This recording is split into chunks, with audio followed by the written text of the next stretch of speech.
आज 14 अप्रैल यानी अंबेडकर जयंती के कारण इंडियन स्टॉक मार्केट बंद है, लेकिन असली हलचल ग्लोबल मार्केट्स में देखने को मिल रही है, जिसका सीधा असर 15 अप्रैल की सुबह 9 बजे इंडियन मार्केट की ओपनिंग पर दिखेगा। पिछला हफ्ता मार्केट के लिए एक एक्सट्रीम रोलर कोस्टर रहा। एक तरफ जहां निफ्टी ने 874 पॉइंट्स की जबरदस्त रैली दिखाई और सेंसेक्स करीब 2946 पॉइंट्स उछल गया, वहीं पूरे हफ्ते में लगभग 6% की तेजी आई, जो पिछले 5 साल की सबसे बड़ी वीकली गेन्स में से एक रही। इस रैली का सबसे बड़ा कारण यूएस ईरान के बीच सीज फायर था, जिससे क्रूड ऑयल प्राइसेस नीचे आए और ग्लोबल मार्केट्स में रिस्क ऑन सेंटिमेंट वापस लौटा। बैंकिंग, ऑटो और एनर्जी स्टॉक्स जैसे आईसीआईसीआई बैंक, एनटीपीसी और टाटा मोटर्स ने इस तेजी को लीड किया और मार्केट में कॉन्फिडेंस वापस आया। लेकिन वीकेंड आते आते पूरी तस्वीर बदल गई। इस्लामाबाद में यूएस ईरान की बातचीत बिना किसी ठोस नतीजे के खत्म हो गई और इसके तुरंत बाद स्ट्रेट ऑफ हॉर्मुज पर नेवल ब्लॉकेट की घोषणा ने ग्लोबल टेंशन बढ़ा दिया। ये वही रूट है जिससे दुनिया का लगभग 20% ऑयल गुजरता है, इसीलिए यहाँ की हर खबर सीधे क्रूड ऑयल और मार्केट्स को प्रभावित करती है। इस खबर के बाद क्रूड ऑयल प्राइसेस फिर से ऊपर चले गए और मार्केट ने अपने गेन्स का बड़ा हिस्सा खो दिया। 13 अप्रैल के सेशन में इसका असर साफ दिखा। निफ्टी 461 पॉइंट्स गिरकर 23,589 पर खुला, हालांकि बाद में रिकवरी करते हुए 23,842 पर बंद हुआ। सेंसेक्स भी 702 पॉइंट्स गिरकर 76,847 पर बंद हुआ। अब बात करते हैं 15 अप्रैल की ओपनिंग की, जहां सबसे अहम संकेत गिफ्ट निफ्टी दे रहा है। इंडिया के बंद रहने के दौरान गिफ्ट निफ्टी करीब 1.1% उछलकर 24,100 से 24,140 के आसपास पहुंच गया है। इसका सीधा मतलब ये है कि करंट निफ्टी लेवल 23,850 से लगभग 200 से 300 पॉइंट्स का गैप अप ओपनिंग पोटेंशियल बन रहा है। यानी अगर रात में कोई बड़ी नेगेटिव खबर नहीं आती तो निफ्टी 24,000 के ऊपर ओपनिंग दे सकता है। इस पॉजिटिविटी के पीछे सबसे बड़ा फैक्टर है ग्लोबल मार्केट्स की रिकवरी। यूएस मार्केट्स में डाउ जोन्स करीब 700 पॉइंट्स उछला, जबकि नैस्डैक कॉम्पोजिट और S&P 500 भी 1 से 1.5% ऊपर बंद हुए। इससे ये संकेत मिलता है कि पैनिक थोड़ा कम हुआ है और इन्वेस्टर्स फिर से कंट्रोल्ड बाइंग की तरफ लौट रहे हैं।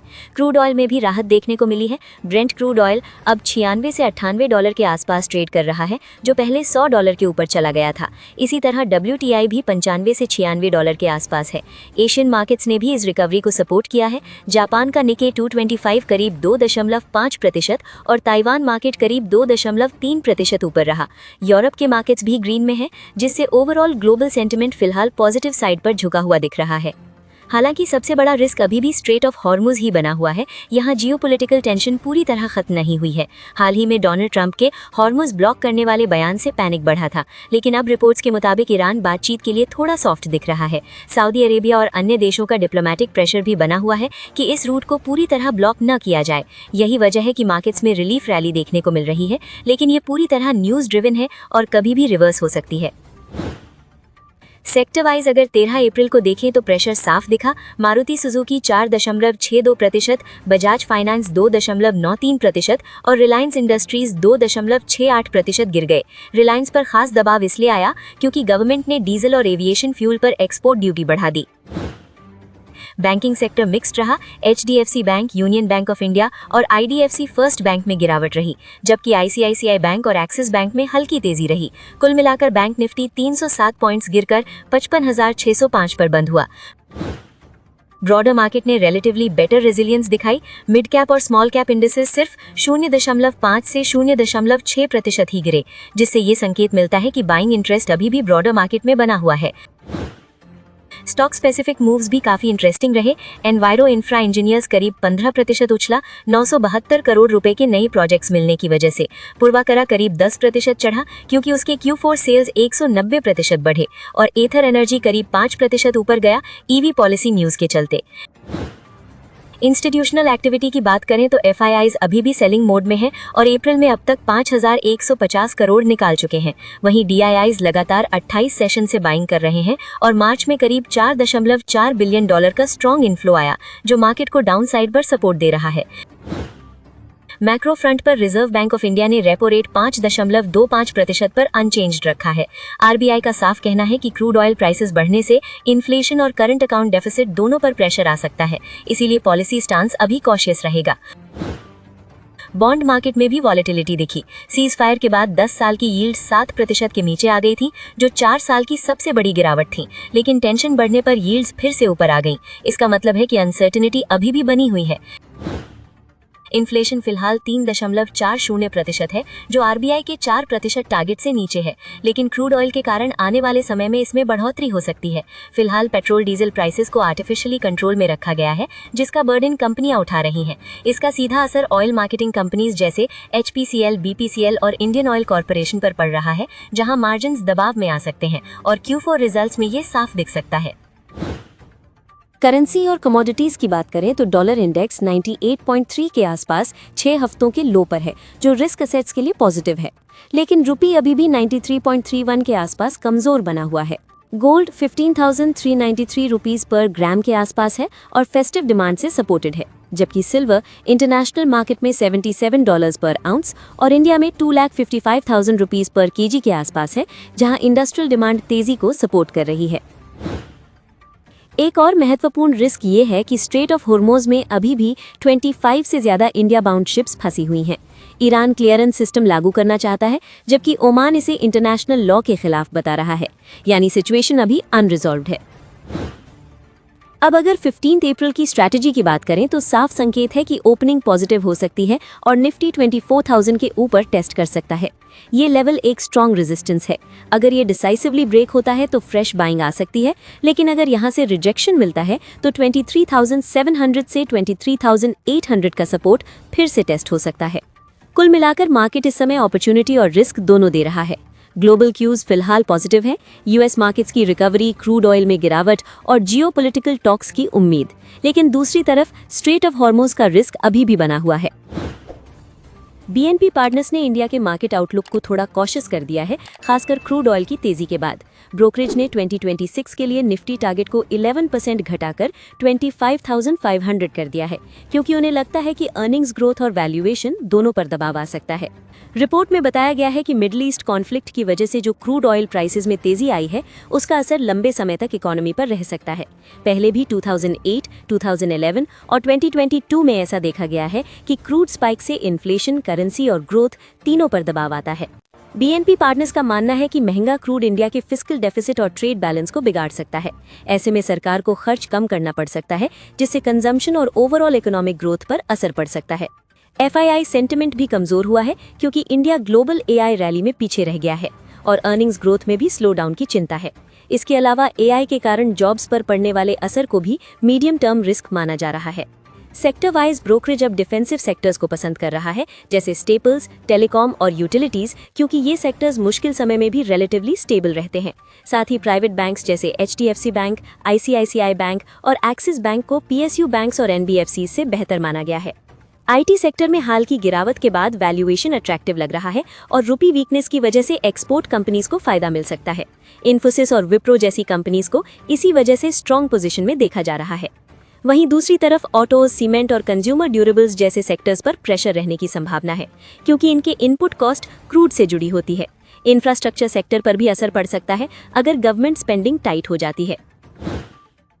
इन्फोसिस और विप्रो के ADRs में यूएस मार्केट में जबरदस्त तेजी देखने को मिली, जहां इन्फोसिस ADR 5% से ज्यादा और विप्रो ADR 3% से ज्यादा उछल गया। इसका सीधा संकेत है कि इंडियन IT स्टॉक्स में कल ओपनिंग पर स्ट्रॉन्ग बाउंस देखने को मिल सकता है। यूएस टेक स्टॉक्स में भी अच्छी तेजी आई, जहां नैस्डैक 1% से ज्यादा चढ़ा और अडोबी, सेल्सफोर्स, एक्सेंचर और माइक्रोसॉफ्ट जैसे बड़े स्टॉक्स 4 से 7% तक ऊपर गए। इससे ओवरऑल ग्लोबल टेक सेंटिमेंट काफी मजबूत हुआ है, जो इंडियन IT सेक्टर के लिए पॉजिटिव संकेत है। S&P 500 इंडेक्स भी 1% से ज्यादा चढ़कर वॉर शुरू होने के बाद की सारी गिरावट रिकवर कर चुका है। इसका मतलब है कि ग्लोबल इन्वेस्टर्स का कॉन्फिडेंस वापस आ रहा है, जिससे रिस्क टेकिंग एपेटाइट बढ़ रही है। पहले IT स्टॉक्स पर AI डिसरप्शन का डर बना हुआ था, लेकिन अब एक्सपर्ट्स का मानना है कि AI जॉब्स खत्म नहीं करेगा, बल्कि एफिशिएंसी बढ़ाएगा। इससे कंपनीज की मार्जिन्स इंप्रूव हो सकती हैं, जो लॉन्ग टर्म में IT सेक्टर के लिए अच्छा संकेत है। गोल्डमैन सैक्स के CEO ने भी कहा कि AI एक पावरफुल टूल है, लेकिन इसे पूरी तरह इम्प्लीमेंट करने में समय लगेगा। यानी अचानक से IT कंपनीज पर कोई बड़ा नेगेटिव इम्पैक्ट नहीं आने वाला, जिससे मार्केट का डर कम हुआ है। मिडिल ईस्ट टेंशन के बीच एक पॉजिटिव खबर ये आई है कि यूएस और ईरान के बीच बातचीत की उम्मीद फिर से बनी है।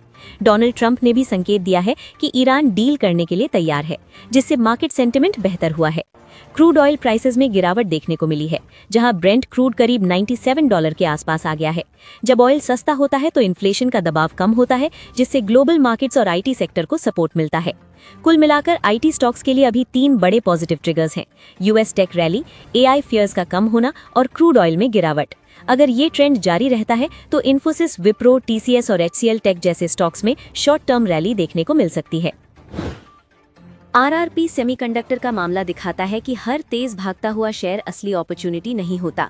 ये स्टॉक सिर्फ 19 महीनों में 15 रुपए से बढ़कर 10,887 रुपए तक पहुंच गया, यानी करीब 725 गुना रिटर्न। लेकिन अब जांच में सामने आया है कि ये तेजी बिजनेस ग्रोथ की वजह से नहीं थी। सेबी की जांच में पता चला कि कई एंटिटीज आपस में जुड़े हुए थे और कोऑर्डिनेटेड ट्रेडिंग के जरिए शेयर का प्राइस आर्टिफिशियल तरीके से ऊपर चढ़ाया गया, यानी डिमांड असली नहीं थी बल्कि बनाई गई थी ताकि रिटेल इन्वेस्टर्स आकर्षित हों। सबसे चिंताजनक बात यह है कि जिस समय शेयर तेजी से ऊपर जा रहा था, उसी दौरान कंपनी का बिजनेस कमजोर हो रहा था, रेवेन्यू गिर रहा था और दिसंबर 2025 तक ऑपरेशनल इनकम लगभग खत्म हो गई थी, जो साफ मिसमैच दिखाता है। अब सेबी ने 39 एंटिटीज पर बैन लगाकर उनके डीमैट अकाउंट्स फ्रीज कर दिए हैं और करीब 2 करोड़ रुपए की इल्लीगल कमाई जब्त करने की प्रक्रिया शुरू की है। ऐसे मामलों में स्टॉक में भारी गिरावट, लोअर सर्किट और लिक्विडिटी क्राइसिस आ सकता है, जिससे इन्वेस्टर्स का पैसा फंसने का खतरा बढ़ जाता है। डीआईआईज जब किसी स्टॉक में अपनी हिस्सेदारी बढ़ाते हैं तो ये आमतौर पर इस बात का संकेत होता है कि उन्हें उस कंपनी के फ्यूचर पर भरोसा है और वे लॉन्ग टर्म ग्रोथ की उम्मीद कर रहे हैं। मार्च 2026 तिमाही में कई स्टॉक्स में डीआईआईज की स्ट्रॉन्ग बाइंग देखने को मिली, जो मार्केट सेंटिमेंट को सपोर्ट देती है। विशाल मेगा मार्ट में डीआईआईज की हिस्सेदारी 25.47% से बढ़कर 32.73% हो गई है, जो दिखाता है कि रिटेल फोकस्ड बिजनेस पर इंस्टीट्यूशंस का भरोसा तेजी से बढ़ा है। बीएचईएल में भी डीआईआईज की हिस्सेदारी 19.7% से बढ़कर 23.98% पहुंच गई। फोर्टिस हेल्थ केयर में डीआईआईज का स्टेक 29.33% से बढ़कर 31.34% हो गया। एटर्नल में डीआईआईज का स्टेक 32.71% से बढ़कर 35.98% हो गया, जो इस बात का संकेत है कि कंपनी की ग्रोथ विजिबिलिटी और बिजनेस मॉडल पर इंस्टीट्यूशंस का ट्रस्ट मजबूत हुआ है। एचडीएफसी बैंक में डीआईआईज की हिस्सेदारी 37.18% से बढ़कर 40.31% हो गई है।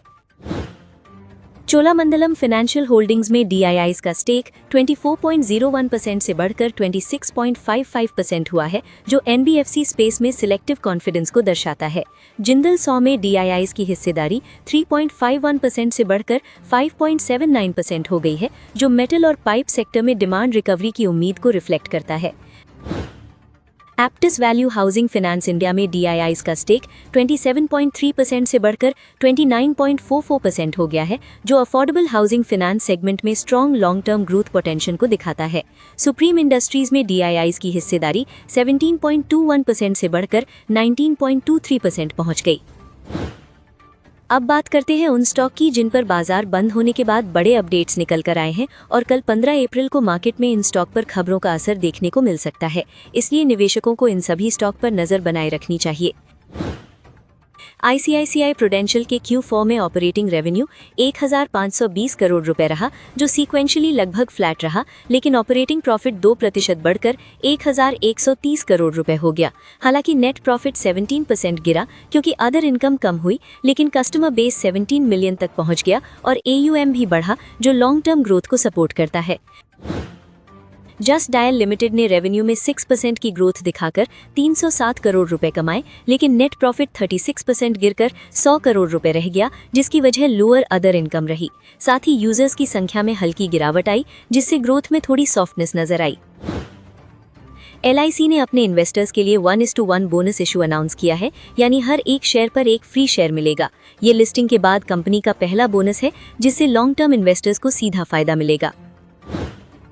LG इलेक्ट्रॉनिक्स इंडिया में बड़ा सप्लाई आने वाला है, जहां 65% इक्विटी यानी 441 मिलियन शेयर्स का लॉक इन खत्म हो रहा है। इसका मतलब ये है कि मार्केट में शेयर्स की सप्लाई बढ़ सकती है, जिससे स्टॉक में वॉलेटिलिटी आ सकती है। भारत कोकिंग कोल लिमिटेड में भी 1% इक्विटी यानी 59.4 मिलियन शेयर्स ट्रेड के लिए अनलॉक हो रहे हैं। हालांकि स्टॉक अभी इशू प्राइस के ऊपर है, लेकिन एक्स्ट्रा सप्लाई शॉर्ट टर्म में प्रेशर डाल सकती है। हिंदुस्तान जिंक लिमिटेड को राजस्थान में एक बड़ा पोटाश और हेलाइट मिनरल ब्लॉक मिला है, जो फ्यूचर ग्रोथ के लिए काफी अहम माना जा रहा है। इससे कंपनी का माइनिंग पोर्टफोलियो और मजबूत होगा। संवर्धना मदरसन इंटरनेशनल लिमिटेड ने साफ किया है कि नोएडा के लेबर प्रोटेस्ट्स का उसके बिजनेस पर कोई बड़ा असर नहीं पड़ा है।